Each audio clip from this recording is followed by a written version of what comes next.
Welcome to English. Anyway, where we learn English, no pressure, no perfection. Yeah, welcome everyone. We're so happy you are here. Imagine this situation. You are standing in your kitchen, Okay, I am in my kitchen. and you just opened a new box. You ordered a nice black jacket. Oh, I love getting new clothes in the mail. Right.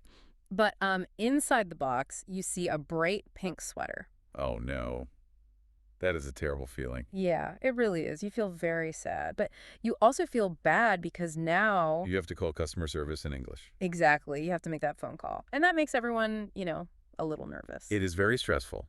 When you're in a real store, talking is much easier. Yeah, because you can just point your finger at the pink sweater. Right, you can use your hands to show the problem. You can see the worker smile. But when you are on the phone, all of those things disappear. You only have your voice. And, well, the phone conversation is usually much longer, too. Yes, and it is more formal. They use business words. Doing this in your first language is hard. So doing it in a second language can feel like a really heavy weight on your shoulders. It really can. But today, our mission is to remove that weight. We want to make these calls easy for you. Yes.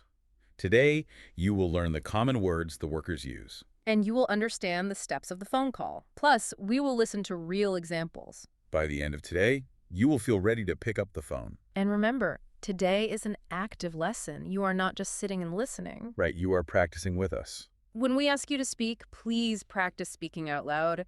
Speaking helps make the words yours. Yes, so don't be afraid to make mistakes. Just try your best. Okay, let's begin. Before we can make a call, we need to understand how customer service works. Yeah, behind the scenes. I always feel like customer service calls are just completely random, like a big mystery. Well, that is a very common feeling. But there is a secret. These calls are never random. Really? They aren't. No, they almost always follow the exact same pattern. Huh. Why is that? Because the person answering the phone is looking at a computer screen. Oh, okay. Yeah, the software on the computer tells them exactly what to say to you. So they just follow the rules on the screen. Exactly. And because of the computer, the call always has 4 simple steps. Just 4 steps. Yep. If you know these 4 steps, you can predict the future of the conversation. I love that idea. It makes me feel like I have control. Yeah. So, what is step 1? Step 1 is simple. You explain why you are calling. Like just telling them the problem. Right, in one short sentence. Then step 2, the staff asks you for details. Because they need to find you in the computer system. Exactly. Step 3, the staff checks the information. You usually wait on the phone in silence. Okay. And the last step? Step 4, the staff offers a solution. They tell you how they will fix the problem. That makes perfect sense. Step 1, explain the problem. Step 2, give details. Step 3, wait. Step 4, get a solution. Yes, you do not need difficult grammar to succeed on a phone. You just need these steps. And we probably need a few important words, right? We do. Let's learn the core words right now. Good, because I always get confused when they ask for my information. Well, the first core word is order number. Order number, what does that mean exactly? When you buy a shirt online, the company sends you an email. Inside that email is a long number. Like 5 or 6 numbers together? Yes. That is your order number. It helps the staff find your specific box in the computer. Okay, order number. Got it. What is the next word? The next word is account. You use this when the problem is about a service or a monthly payment. Oh, this is where I make mistakes. Is an order number the same as an account? No, they're very different. You use them for different things. I see. I like to think about it like a movie theater. Oh, how does that work? An order number is like a single movie ticket. It is only for one trip. Right. But an account is like your special membership card for the whole theater. It is for everything you do with that company. That is a fantastic example. Yes. An account is a long-term relationship. Okay, so we have order number and account. What is the third word? The third word happens during step 3 of the call. The word is hold. Ah, yes. Please hold. I hear this all the time. Sometimes you have to listen to bad music. Yeah, the music can be annoying. But they say, please hold to ask you to wait. So I should not hang up my phone. Right. Do not hang up. Behind the scenes, they're typing and fixing your problem. That is good to know. And what is the final word? The final word is transfer. Transfer, like moving something. Yes. Sometimes the first person cannot help you. So they send your call to another person who knows more. They transfer you. Okay, order number, account, hold, and transfer. Now it is time for you, the listener, to practice. Yes, practice time. Speaking out loud helps your brain remember. I want you to say 2 phrases in a clear voice. Ready. First, practice asking someone to wait. Say, please hold. Please hold. Your turn. Try it out loud. Great. Now practice the word for moving a phone call. Say the word transfer. Transfer. Go ahead, say it. Very good. You are doing a great job. Now that we know the steps and the words, let's hear a real situation. Yes. Let's do our first role play. In this situation, the customer received the wrong item. Like a pink sweater instead of the black jacket. Exactly. I will play the staff, and you will play the customer. Yeah. Listeners, listen for the words order number and hold. Let's start the role play. Ring, ring. Thank you for calling customer service. How can I help you today? Hi, I received the wrong item. I'm sorry to hear that. Do you have your order number? Yes, it's 45821. Thank you. Please hold while I check the order. Sure. Thank you for waiting. I see the problem. You ordered a medium, but we sent a small. Yes, that's right. We can send you the correct one in a few days. Okay, that would be great. And that is the end of the role play. Let's step out and break it down. Did you notice the 4 steps? I definitely felt them. Right at the start, I said I received the wrong item. That is step 1. Yes. And notice how quickly I asked for your order number. Yeah, you did that very fast. Because the staff wants to move to a logical task. They immediately say, do you have your order number? I always worry about that part. Do I need to make a long, perfect sentence to answer? No, absolutely not. Short answers are perfect. Really? Just short answers? Yes. You just said, yes, it's 4, 5, 8, 2, 1.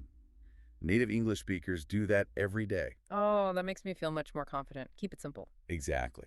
Then we moved to step 3. I asked you to hold.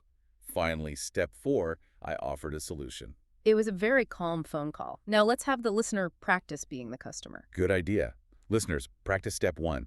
Say the problem directly out loud. Ready? Say it out loud. I received the wrong item. Good. Let's try it one more time. Speak clearly. Say it out loud. I received the wrong item. Excellent. That phrase tells the worker exactly why you are calling. So that first call was about a physical box. But sometimes a service just stops working. Yes. Imagine you are working from home and your internet turns off. Oh, I hate when that happens. Is a common reason to call. Oh, And this situation requires a different core word. We will use the word account. because there is no physical box, right? Right. Let's listen to our second role play. The internet is not working. Pay attention to the words account and transfer. I will be the customer again. You will be the staff. Let's begin. Ring, ring. Customer support, how can I help you? Hi. I'm calling about my internet service. It stopped working this morning. I'm sorry about that. Can I have your account number? Yes, it's 90317. Thank you. Please hold. Okay, Thank you for waiting. It looks like there is a problem in your area. I see. When will it be fixed? It should be fixed later today. Okay, thank you. I will transfer you to technical support if you need more help. No, that's okay. Thanks. And that is the end of the second role play. Mm-hmm.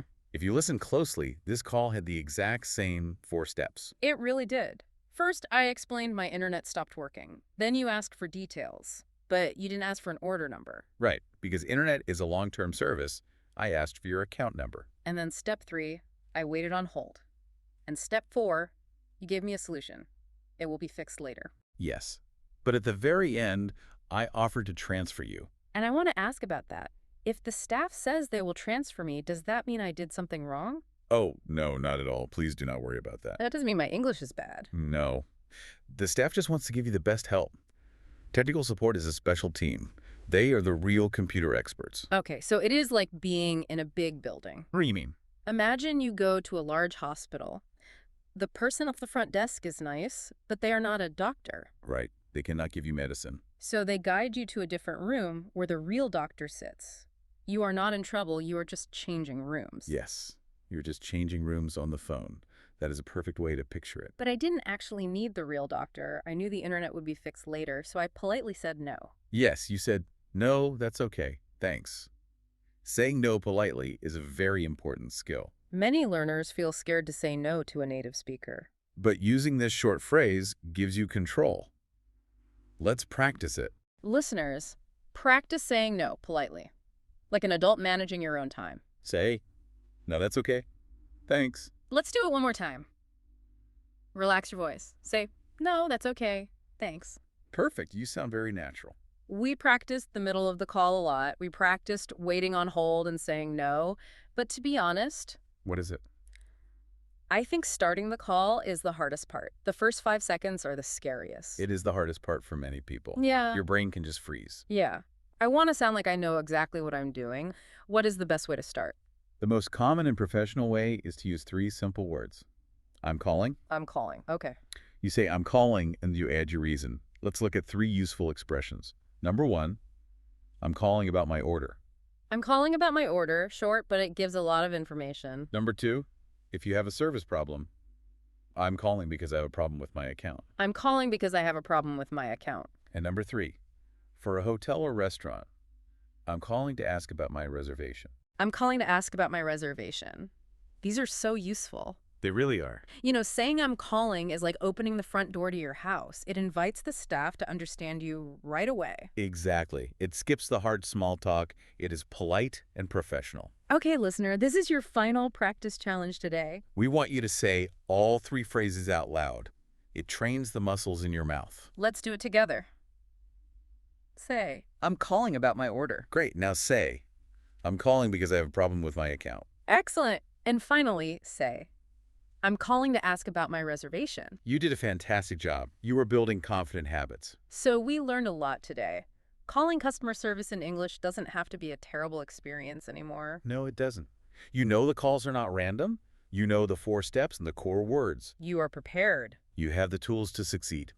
Next time you call customer service in your own native language, listen closely. You will probably hear the exact same 4 steps. It is the same pattern everywhere in the world. You just know the English words for it now. The rules stay exactly the same. Keep learning English any way you want, and I'll catch you in the next one.